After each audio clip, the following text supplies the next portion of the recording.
Linda? You know it's my wedding tomorrow, right? I heard that you were working today.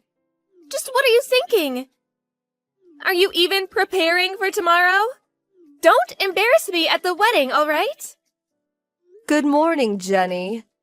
It's not like I'm gonna host the wedding or anything, so it shouldn't be strange that I'm working today.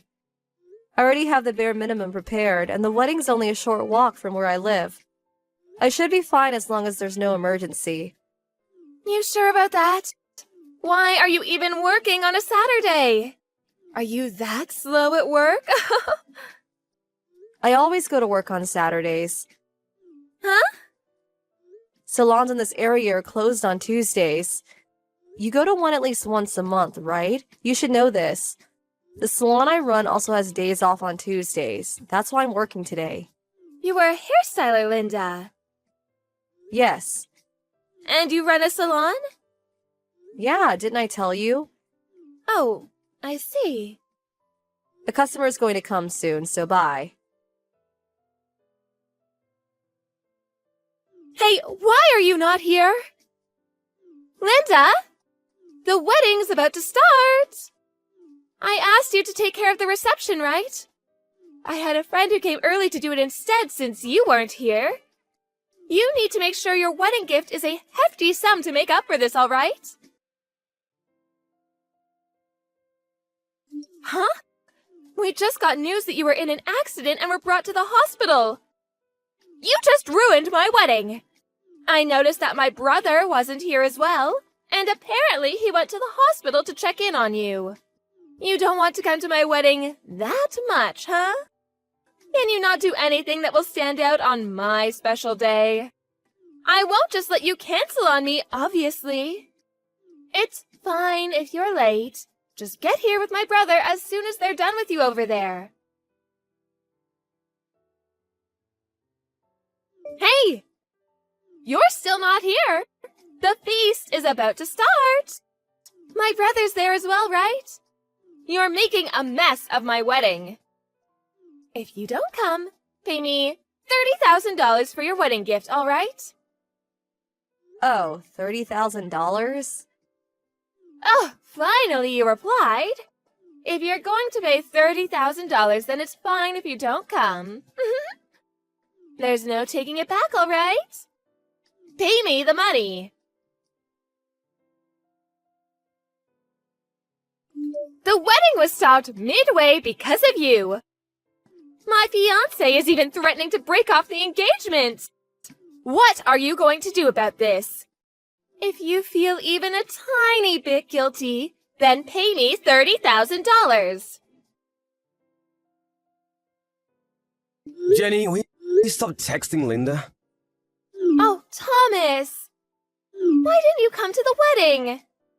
I know you were worried about your wife, but couldn't you have returned to the wedding after checking in on her for a little bit?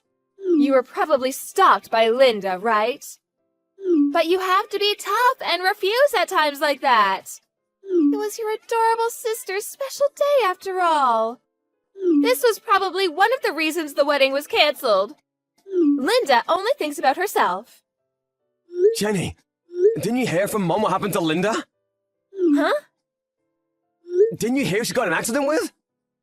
I think she did say something, but I was too shocked the wedding was canceled to have heard. And I'm currently locking myself into my room to show that I don't want the engagement to be broken off. My happiness and my future are on the line right now. Who cares about all that? We can think about it after I get married. So, you don't even understand why the wedding was cancelled and why our engagement is going to be broken off? But there's no reason for such terrible things to happen to me. Just listening to it is a waste of time. I don't know if you've given up and accepted the situation or if you just really don't get it. What? The reason our wedding was cancelled and your engagement is about to be broken off is because the driver who bumped into Linda is a guy you're cheating on your fiancé with! Huh? Apparently he heard about your wedding just this morning and drove straight to the wedding venue. He was in a hurry and ignored the traffic lights, which is when he ran into Linda crossing the street. What? Apparently that's the explanation he gave. Seriously? Linda's... The accident happened right after I went home because I'd forgot something and returned to the wedding. Thankfully, she'll live, but she had to be hospitalized since the injury was pretty serious. It was that bad? But she replied to my text about the $30,000. That was me. Huh? Her phone didn't break in the accident. I decided to hold on to it for her, but your messages were so annoying that I replied just to shut you up. What's your problem? So, you're going to pay the $30,000 for her? $30,000? Who said I would be paying? Nothing in my reply implied that I would be paying $30,000. What? Besides, no matter how long you lock yourself in your room, you can't stop the engagement being broken up anymore. You have no right to refuse now that everyone knows you were cheating. But... Also, I have no idea how the wedding being ruined is Linda's fault. She's a victim here, not you. Why? Because if you hadn't cheated, then this guy wouldn't have rushed to the wedding and hit Linda with his car. I'll be at the hospital taking care of Linda for the time being. So I don't have time to take part in this mess you've made. Thomas? Don't text me. Why? I don't want to talk to you. Don't come to my house either. I don't want to see your face. Linda! You're better now, right? Why don't you reply to my texts? If you can't just read them, all right? Lend me $50,000 as soon as possible. There's an ATM at that hospital, right? I'll tell you my bank account, so just deposit it there. Oh, and don't tell Thomas, okay? He won't approve if he finds out. Hey, Jenny! What? Thomas? It's been a while since we talked. What is it? Didn't I tell you not to message Linda? What? She told you? I noticed she was getting notifications. Linda still can't move her right hand. I was just on her phone sending replies to text for her since she couldn't type. Which is when I noticed your ridiculous texts. The timing. You really don't give up, do you? The $50,000 is the total amount of money you need to pay, right? The cost of the wedding, plus the fine you had to pay for cheating on your fiancé.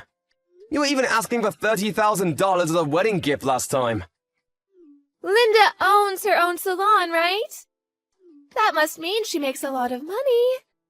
So $50,000 should be fine for her. I'm saying that there's no reason for her to give you any money. Just who do you think you are? But who do you think is to blame for my engagement being broken off? You, who cheated even though you're about to get married. Who else is to blame? If Linda didn't get into an accident that day... She only got into an accident because you cheated, remember? Stop trying to put the blame on others and act as if you did nothing wrong. Then you pay me $50,000. What? Isn't it the older brother's job to help out his younger sister? I said, stop acting as if you did nothing wrong. I'm just asking you to lend me some money because I don't have any. Why, you? The guy you were cheating on your fiancé with admitted his mistakes and is ready to pay for it. Huh? What do you mean? He promised to pay the fine your former fiancé is asking from him. He's also going to pay for Linda's hospitalization fees and a loss of salary while she's unable to work. Quite different from you. Does that mean... He'll probably pay me the $50,000 for me if I ask him, right? Oh my god, I should have asked him from the start. You probably won't be able to contact him anymore. What? The lawyer who mediated for us said he had a change of heart and quit his job to go back to his hometown. What? Apparently he sent you a farewell message or email of some sort. You didn't look at it yet? Oh, I was blocking him. What, you blocked him? I heard he was coming to barge into the wedding. I got mad at him for trying to ruin my happiness, so I blocked him out of spite. I haven't unblocked him since. I see. Well, that's it, really. Mom and Dad probably already told you, but you should take responsibility of your own actions. But It's $50,000! How am I supposed to make that much money?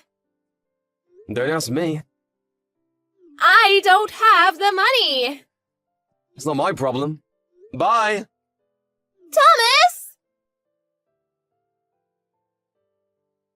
Her parents paid for the $50,000 Jenny was being fined for, but they told her that she would have to give it back. Jenny kept complaining about how she wouldn't be able to give it back and locked herself in her room. "If you don't have any money, then work," shouted her dad. He didn't tolerate Jenny's nonsense and got her a job at a nearby factory. She uses the salary she earns there to pay her debt little by little. By the way, Mom is the one who manages her salary. Jenny works hard labor day and night, and never does she stop crying about it. She doesn't know that her parents will cut ties with her as soon as she pays back the money.